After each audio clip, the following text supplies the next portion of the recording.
আসসালামু আলাইকুম ভিউয়ার, আশা করছি সবাই সুস্থ আছেন এবং নিরাপদে আছেন।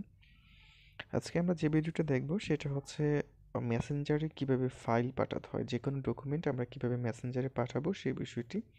তার জন্য আমাদেরকে প্রথমে ছোট্ট একটা অ্যাপ ইনস্টল করতে হবে, যেটা হচ্ছে আর নামে ফাইলটা। এটা 4 MB একটি ফাইল। এই ফাইলটা আমরা ইনস্টল করব। ঠিক আছে, প্রথমে ফাইলটা ইনস্টল করছি। এটা দিয়ে আমরা যে কোনো ধরনের ডকুমেন্ট আমরা মেসেঞ্জারের মাধ্যমে পাঠাতে পারবো, লাইক আপনার সিভি পাঠাতে পারবেন, অথবা কোনো যদি ইম্পর্টেন্ট কোনো ডকুমেন্ট থাকে ওয়ার্ডে, এক্সেলে অথবা পিডিএফ, যে কোনো ফাইলে আপনি পাঠাতে পারবেন। আমি অলরেডি ইনস্টল করেছি। ওখানে ক্লিক করলাম। আমার মোবাইলটা একটু স্লো, সেজন্য একটু সময় নিচ্ছে।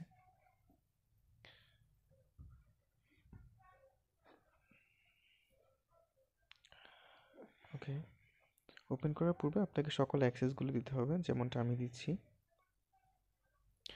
সেক্ষেত্রে প্রথমে আপনাকে চুজ করতে হবে আপনার ফাইলটা কোন ফোল্ডারে আছে। আমি এখানে আমার ডাউনলোড ফোল্ডারটা আমি সিলেক্ট করব।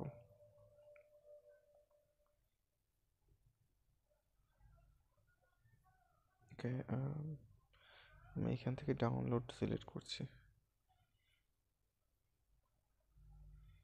ওকে, ডাউনলোড সিলেক্ট করার পর এখানে অনেকগুলো ফাইল আছে আমার। আমি এখান থেকে যে ফাইলটা আমি সেন্ড করব ওই ফাইলটা সিলেক্ট করতে হচ্ছে আমাকে। আমি এখান থেকে ওয়ার্ড স্মার্টটা সিলেক্ট করব।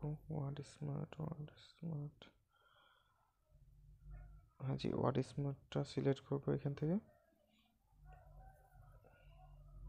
সিলেক্ট করে ওপরে ডান পাশে থ্রি আইকনের যে বাটনটা আছে ওইখানে ক্লিক করলে আপনাকে সেন্ডের অপশনটা শুরু করবে। আমি সেন্ড থেকে মেসেঞ্জারে ক্লিক করছি।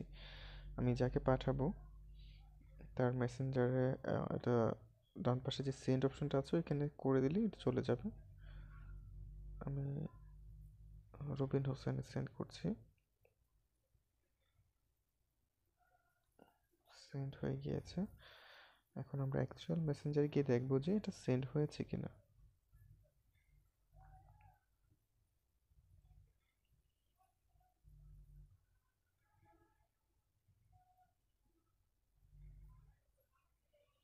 এটা লোডিং হচ্ছে, এটা এখনো পুরোপুরি সেন্ড হয়নি, বাট সেন্ড হয়ে যাবে। যেহেতু একটু বিগ ফাইল, সেক্ষেত্রে একটু সময় নিচ্ছে।